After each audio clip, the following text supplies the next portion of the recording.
নাই, পরিবারের প্রতি অন্যায় করে সে কি করে দেশের মানুষের ন্যায় বিচার করতে পারে? ছি! থামবন, বুঝছি তোদের কোনো দোষ নাই, না আমার শ্বশুর বাড়ির লোকের দোষ, সব দোষ আমার। আজকে আমি আমার এই শ্বশুর বাড়ির মানুষের মান সম্মানের কথা চিন্তা করতে যায় আমি পরিচয় দিয়েছিলাম কোটিপতির পোলা। আমার বাপ মা দেশের বাইরে থাকে, আমার বন্ধু বান্ধব, আমি জজ হওয়ার পরে আমার যারা কলিগ তারা সবাই যদি জানে যে আমার বাপ একজন সাধারণ রিক্সাওয়ালা, তাহলে আমার দিকে হয়তো বা নীতি চোখে তাকাইবে। তাই আমি আমার বাপের পরিচয় দেইনি, আমি মিথ্যা করছি।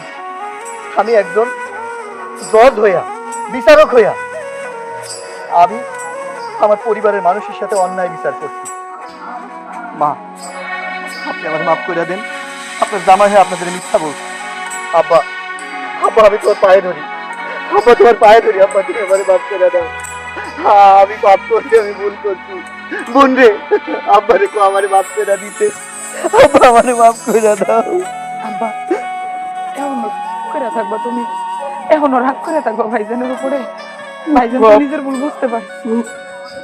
বাপ ছেলের অপরাধ কোনোদিন মনে রাখে না। তুই যেহেতু তোর ভুল বুঝতে পারছো, আমি তোর ক্ষমা করে দিচ্ছি বাবা। তবে ভাই, আমি তোরে একটা সত্যি ক্ষমা করতে পারি, এখন থেকে তোর বউ সহ আমরা সবাই একলগে থাকুম। আমরা সবাই এক লগে থাকুক।